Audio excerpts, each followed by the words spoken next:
How's everyone doing? Today I'll be doing a video for my random horror Blu-ray shelf number 5 for 2021.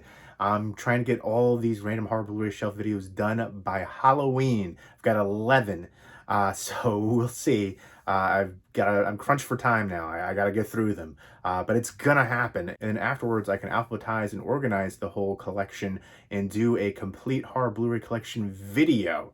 And that's going to be a super long video. But let me know if you've seen any of the movies on this shelf and what you think of them. And let me know what your favorite movie is on my random horror Blu-ray shelf number 5.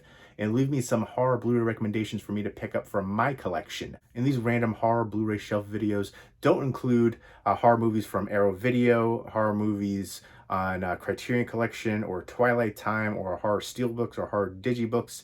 It's just standard horror Blu-rays, although I do include Scream Factory Blu-rays in here.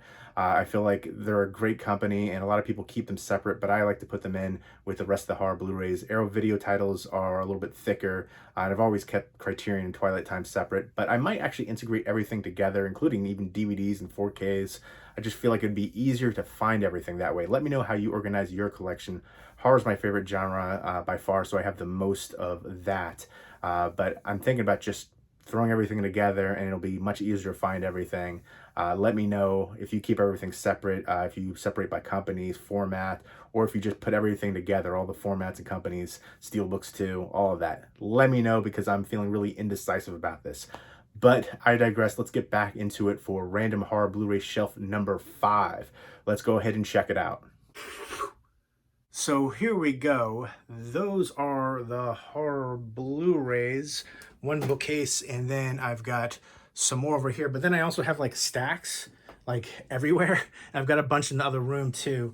So I still have to do some organizing. I'm gonna take some of these little collectibles and stuff like that, the figures and Funko Pops, and move them and try to make some room because I probably have enough to fill up a few more shelves on here. So once I finally do all of these random horror Blu-ray shelf videos, which I am hoping to finish up this month, the month of October, I will be doing a complete horror Blu-ray collection overview. And then I'm going to do probably like a video like alphabetizing too, taking everything off the shelves and, you know, just not taking everything and showing every single one, but I'll show a few and like talk about, you know, ones here and there. But I know it's so long overdue. I know I've been saying for ages, but it's finally going to happen. It's so close. And there's random horror Blu-ray shelf number 1, 2, 3, 4, and you can check those videos out on my channel by typing in random horror Blu-ray shelf, you know, which one. So this is the 5th one right here.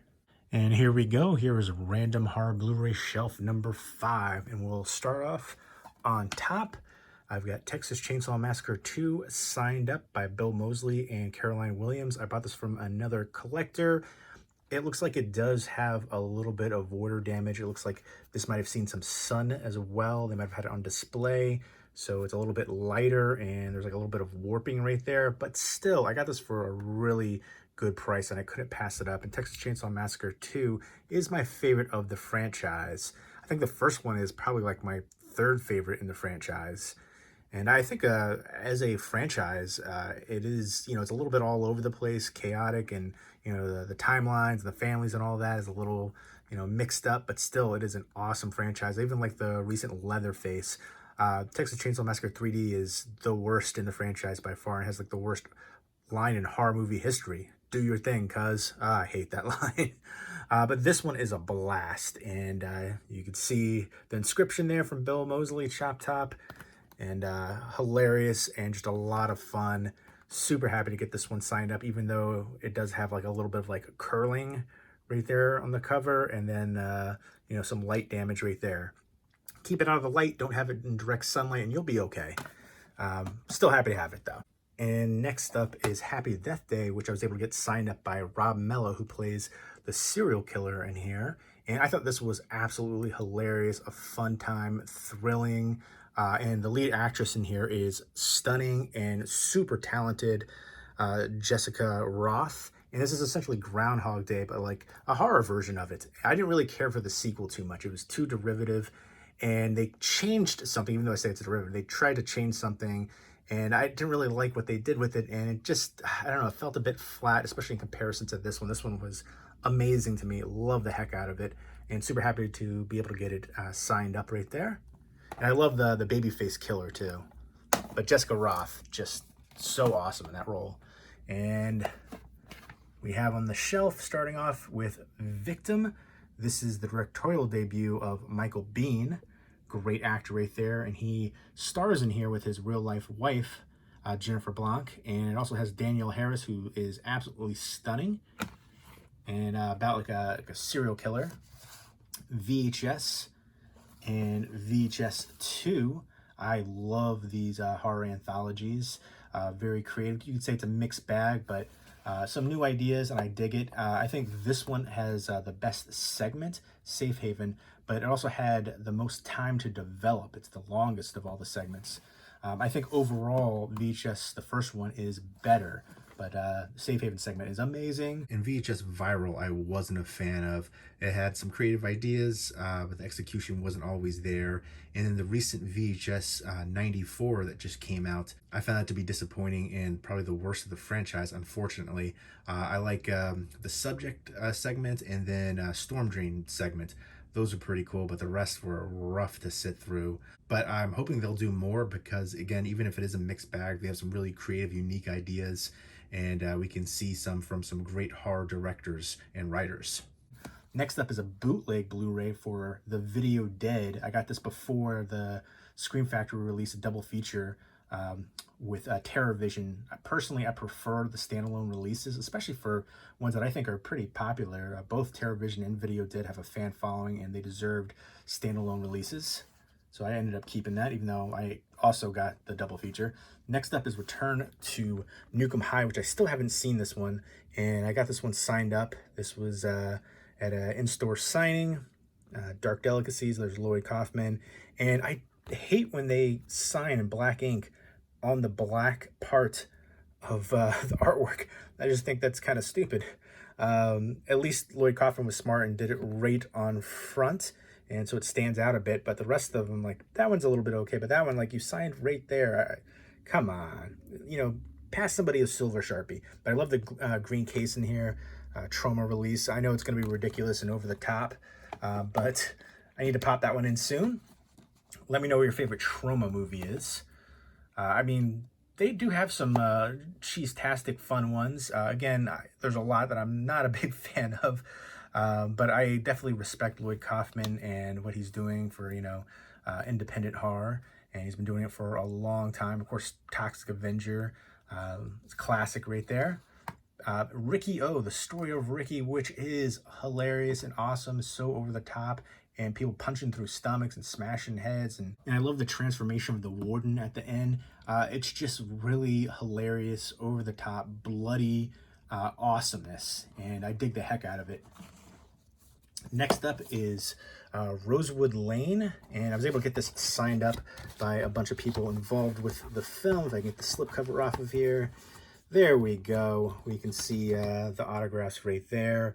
I don't really care to have Victor Salva's name on there just because he's done some films that I like. I love the first Jeepers Creepers movie, but I feel like what he did was unforgivable, and I don't know how he has a career, and I wish somebody else would take over the Jeepers Creepers franchise. This was an interesting movie. At times, the acting felt extremely stilted and almost like soap opera-esque, especially from Rose McGowan. I didn't think she was good in this at all. But the idea, the concept, especially at the end, I thought was unique and interesting. So I like it for that aspect of it. Kind of like another serial killer-esque kind of thing going on, but with a twist. And yeah, Jeepers Creepers is one of my all-time favorite horror movies, and to me, one of the best modern American horror movies. The Creeper is an iconic horror character now. I thought the third one was terrible. Should have just been called The Truck. Somebody needs to take over the franchise for sure. The second one I like, but not nearly as much as the first one. It offers some good backstory about the Creeper and a little bit more information there, but the first one, amazing.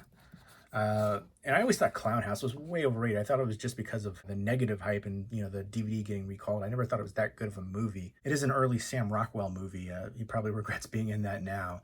But I don't know, I just didn't think it was, you know, if you're afraid of clowns, I get it, but I don't know, I guess knowing the history and seeing the movie, just, And I don't know, I never thought it was that great, but people love it. Next up is Mirrors, which I think is actually pretty underrated. I thought it was pretty creep-tastic. Some really crazy imagery in there. Next up is the Scream Factory release for Misery, all-time classic. Kathy Bates was phenomenal in there. I do like that slipcover for it. And mine's a little banged up. I kind of want to get another one just because the edges for that are terrible. Sometimes that happens though when they're like shrink wrapped. But I know this is actually, you can get this one for pretty inexpensive. And I do like the original poster artwork a lot as well. But I love movies, especially horror movies with a snowy setting. She's so good as Annie Wilkes right here. Great Stephen King adaptation. And this just got a 4K Ultra HD release from Kino. Kino is releasing a lot of 4K titles, some really good ones as well. I'm probably going to pick that up because I do love this movie, and I will keep this Blu-ray, and I have a DVD with a lenticular cover, which I'll keep as well, just because it's a fantastic movie, and they're cool, the covers. I mean, the artwork for this one and the lenticular cover for the DVD, why the heck not? Let me know if you collect multiple editions for certain movies that you really enjoy. Next up is The Mist, another Stephen King adaptation. And I do enjoy the heck out of this one. This one has the black and white version as well. I will say though, everybody loved the ending to it. I thought the ending was predictable. I remember recalling that as soon as they're leaving, I was like, oh, let me guess, it happens this way, and that's exactly how it plays out. But even with that, I still enjoy the heck out of that movie. Giant monsters and just the tension, and again, people turning each other. Loved it. Night of the Living Dead, which I think is nobody really talks about this one. I thought it was a fun one. It's a good zom-com, and I really like the lead actress there. Vincent Price and House of Wax 3D. This is a remake of Mystery of the Wax Museum. I remember talking about this in a Facebook group. They did like a poll of like best horror remakes, and I said, Vincent Price's House of Wax. They're like, no, we're not talking about goofy ones like Paris Hilton's one.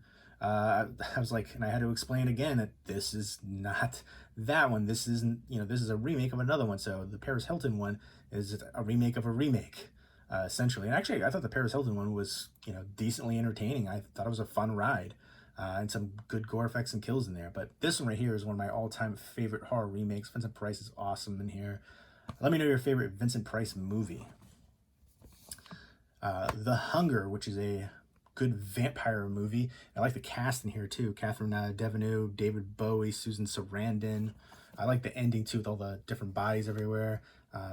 Body Snatchers, which I always liked this one growing up. I remember watching it a bunch as a kid, and I like the cast in here too. You've got Forrest Whitaker, Meg Tilly, a few other recognizable people in here. But this is directed by Abel Ferrara. And again, like Invasion of the Body Snatchers, it says right there, the invasion continues, and it's like a military base. That's one I remember seeing a bunch as a kid, and happy to see it get a Blu-ray release. Warner Archive is releasing a ton of great horror movies. Wolfen, which is another one that I remember watching as a kid and really enjoying the heck out of it, has Albert Finney in here, and then you've got Gregory Hines too. I thought this was an interesting take on Native American mythology. Not so much a werewolf movie. If you listen to it, it explains about that, but really good tension in there. Mother's Day, which I love the heck out of this one. The remake with Rebecca De Mornay is pretty good too, but very different. This one has the old lady and then the two like redneck characters right there. And I love the ending, like the cutaway shot. Oh, it's awesome. This one is, dirty and raw, and it's got some good humor in here too. This is a really good trauma release, in fact, and a fun one. I dig the heck out of this. I think this is actually out of print now, so if you can find this, pick it up.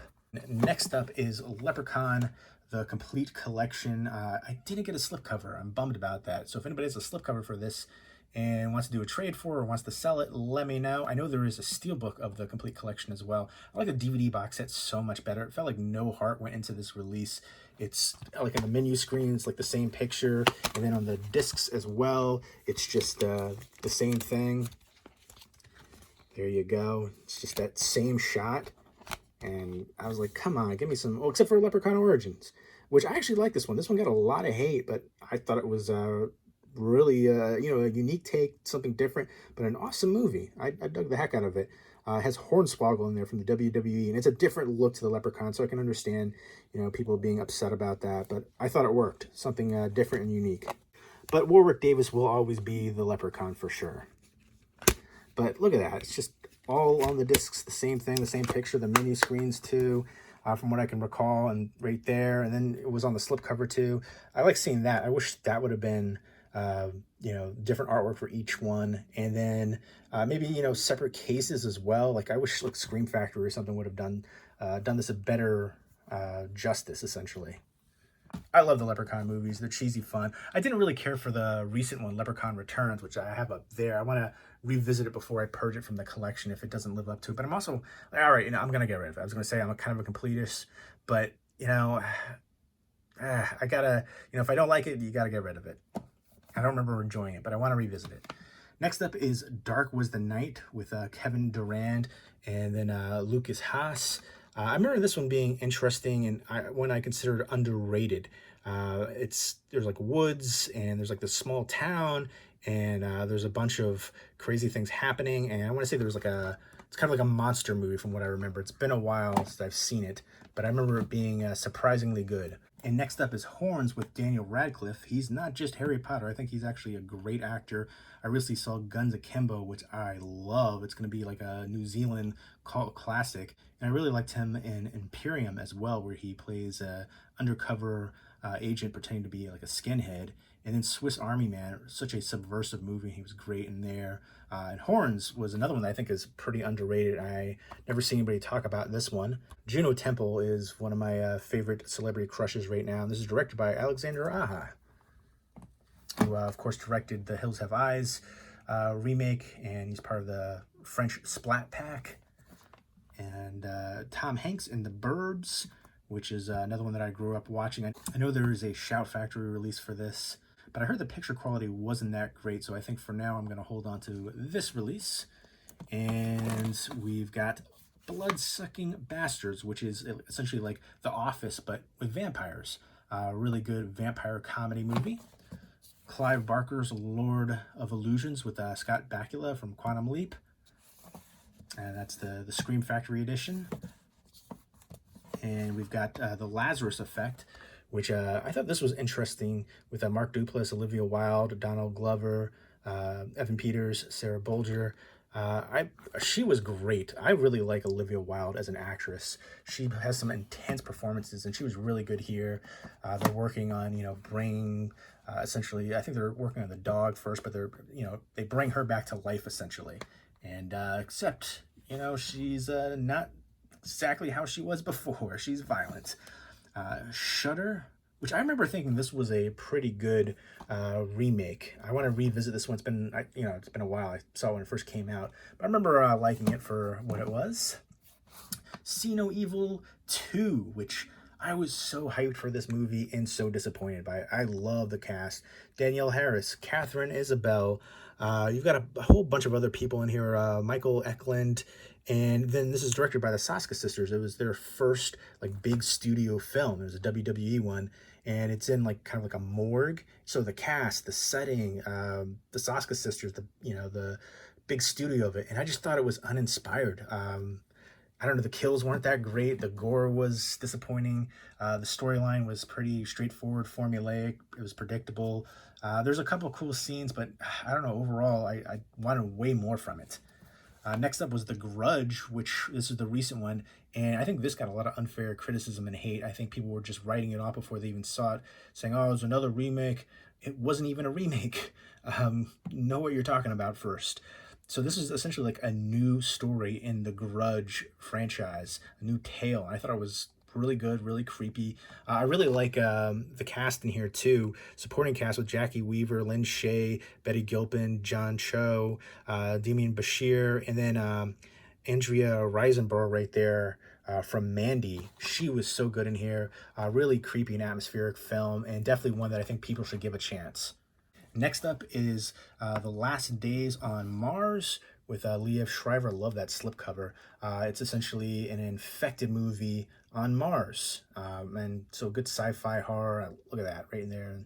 You see the other face. I dug the heck out of this one. Really suspenseful and good tension all throughout. and some good gore effects in there too. And if you like infected movies, I'd recommend it. Next up is Maximum Overdrive from the Vestron Collector series. Super happy to see them releasing again. They released Little Monsters and Shivers. It was a long delay from their last release, so I hope they continue to release movies in this Vestron Video Collectors line. Let me know what your favorite release from Vestron Video Collector series on Blu-ray is and what you'd like to see them release in the future. But I love this one too. I remember there's the cameo from Stephen King in here, and all the machines taking over. Emilio Estevez. Cut Off, which is a German film, and I dug the heck out of this one. The autopsy scenes in here were very realistic, and it was kind of gross. But it's about a serial killer playing like a cat and mouse game. This coroner, he is doing an autopsy, and he finds a note inside the skull, and it has his estranged daughter's phone number on it. So it's just him, trying to find these clues and trying to save his daughter, and he teams up with this girl right here. I thought it was very suspenseful, but I thought they tried to do a little too much with it. Some of the, twists and turns at the end, it was a bit overboard, and I felt like it was great, straightforward enough as it was, and there was enough twists and turns, so they didn't necessarily do all of that, but I still enjoyed the heck out of it, although I think it could have been fine-tuned a bit. Evil Dead, the remake, one of my all-time favorite remakes, bloody and intense as heck. One of my favorite movies of the 2010s as well. Some Kind of Hate, which was a pretty good low-budget horror movie about a vengeful spirit. It's about like this school for like troubled teens, and this one kid is getting bullied and picked on, and the vengeful spirit is having none of it. Next up is Paranormal Activity, the marked ones. I am not a fan of the first Paranormal Activity movie, but I do like this one. I thought this was one of the better ones in the franchise by far. Next up is Ghost Town, kind of like a Western horror, and there's not too many great Western horror movies. Like The Burrowers is one that I think is super underrated and deserves way more attention and deserves a Blu-ray release. And then, of course, Bone Tomahawk recently is amazing. But this one is one I remember watching as a kid and enjoying it, and I picked it up. Scream Factory release. Next up is The Wailing, which is so amazing, so layered, the different levels in here. It's kind of like a genre blend as well. It starts out kind of like a horror comedy buddy cop thing going on, and it just gets so intense from there. Again, the different levels in here, it was amazing. It's one of those films where I was actually thinking about it, trying to figure it all out afterwards, and that rarely ever happens. I think like 2 movies ever is like this and The Machinist. So I love that one. I can't recommend that one enough. Fantastic release from Welgo USA, and this is a Korean film, and I feel like Asian horror has some super creepy movies. Let me know what your favorite Asian horror movie is. Next up is Bloody Knuckles, which is so underrated. I never hear anybody talk about this one. This is an Artsploitation Films release.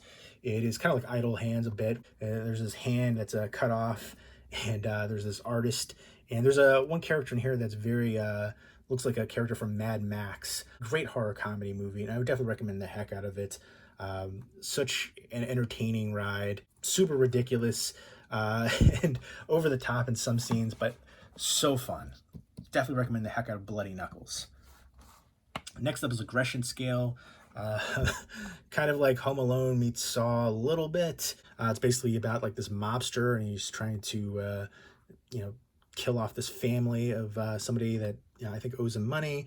Ray Wise is in here, Derek Mears, a few other recognizable people, and the little kid in here is apparently emotionally disturbed, and he decides, you got another thing coming if you're gonna try to mess with me and my family. So I thought that was a good, tense film, much better than I was expecting. Next up is Body Bags, great horror anthology movie. Let me know what your favorite horror anthology is besides like Creepshow 1 and 2. But yeah, this one was a very entertaining. John Carpenter is so awesome in there.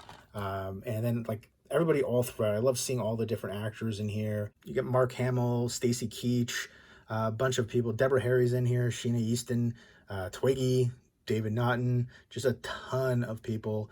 And you've got cameos from, Wes Craven, Toby Hooper, Roger Corman, and of course, John Carpenter right there on the front. Next up is Cooties, which this was a super fun one. And another infected movie. These teachers, and they're at school, and then the kids get infected and start attacking people. And it's got Elijah Wood, Rainn Wilson, Jack McBrayer, Jorge Garcia, Lee Wanell, Allison Pill. Super entertaining, great horror comedy. Next up is Waxwork 1 and 2 from Vestron Video Collector Series. I love the heck out of the first one. The second one I don't like quite as much, but it's still entertaining. I feel like it's more on the humor aspect of it.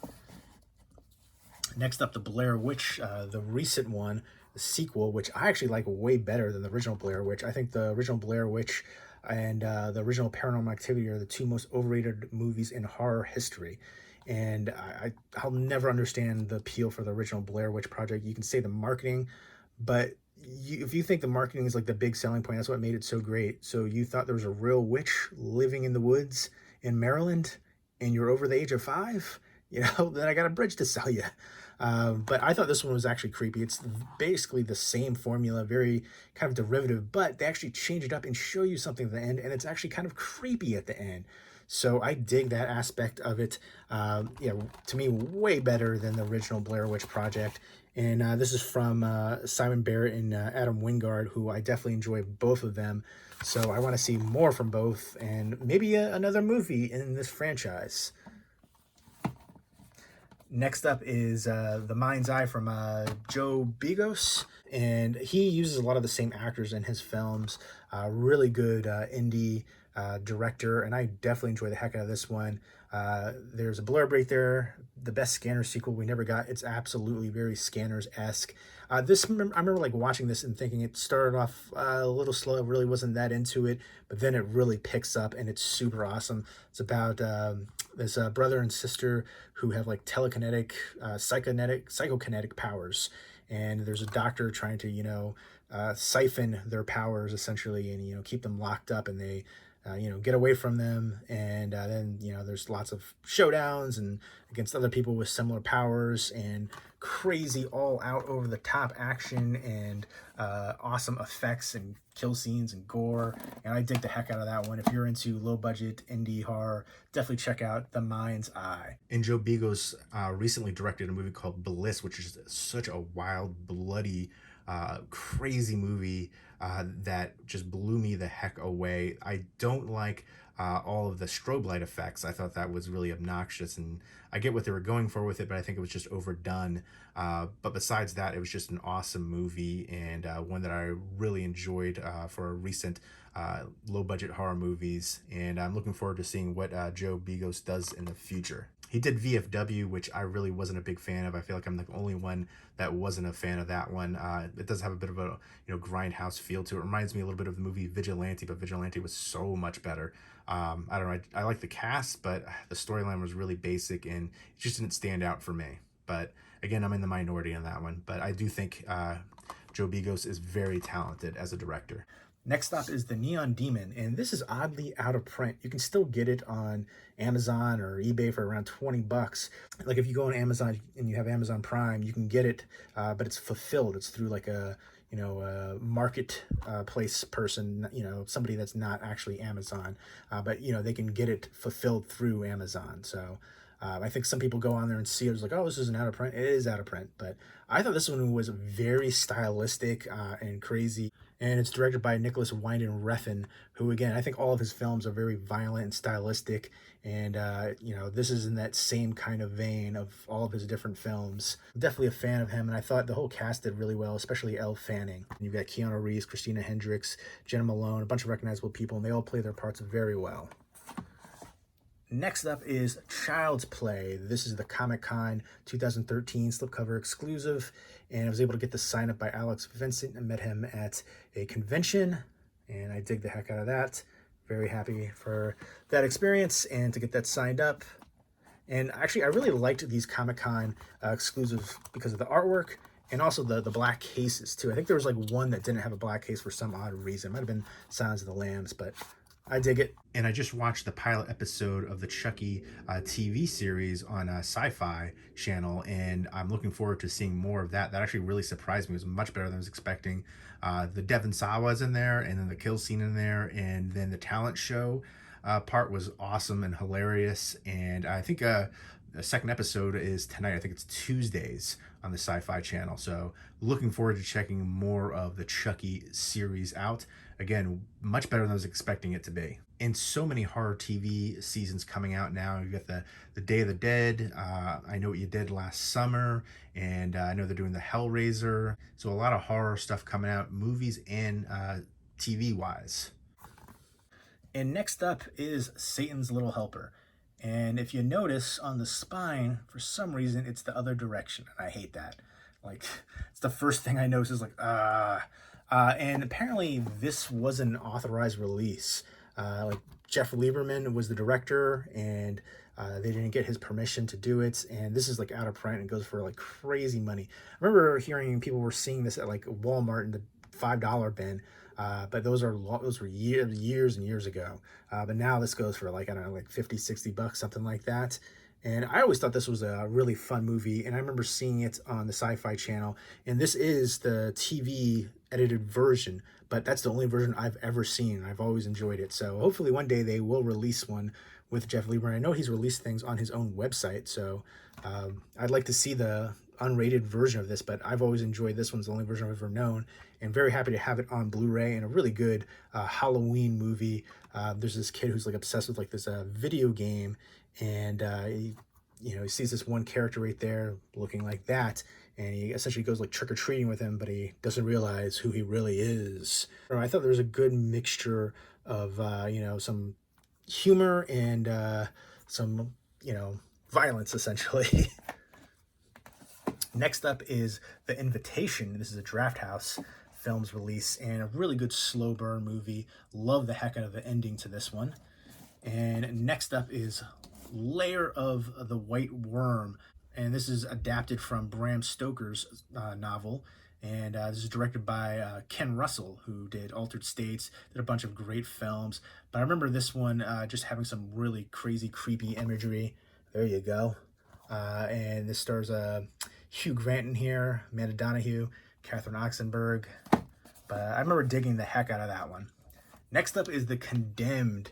I remember this one being kind of like a street trash-esque, Slime City. There's like this gross like apartment complex, and there's all these like drug addicts and blood and gross ooze.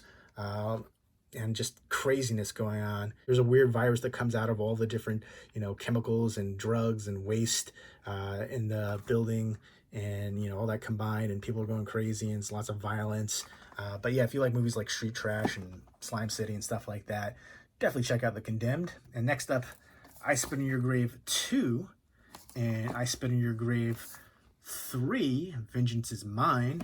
And I like the I Spit in Your Grave franchise. Not necessarily, the initial things that happened, but just the revenge aspect and the kills and the gore. And it's satisfying to see her get the revenge like that. I haven't seen the recent one, Deja Vu. I heard that one was terrible.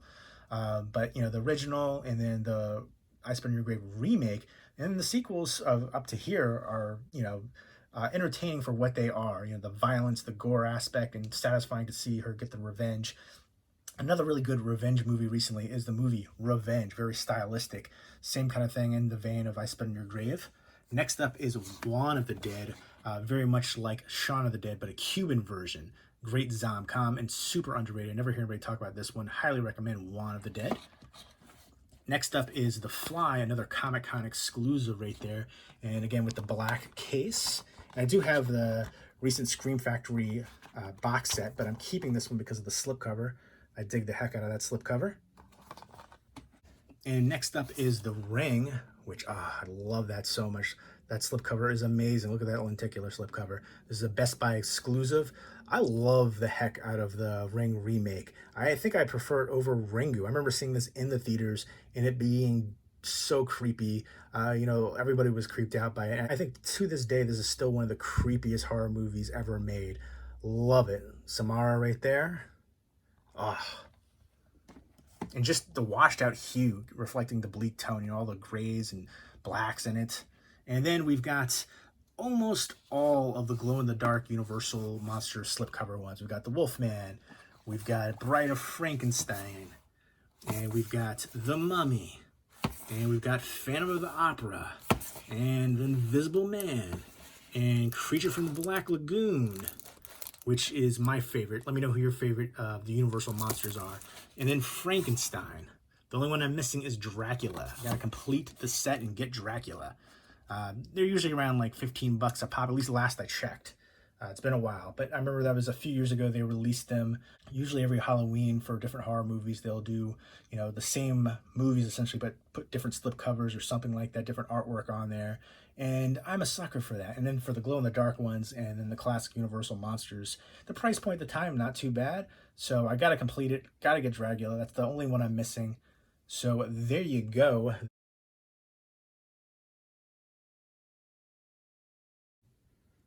So there you go. There's my random horror Blu-ray shelf number 5. Let me know if you've seen the movies on this shelf and what you think of them. And let me know which was your favorite from random horror Blu-ray shelf number 5.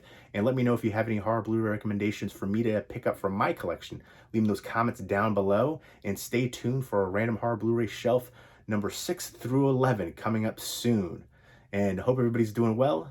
Take care and keep it spooky.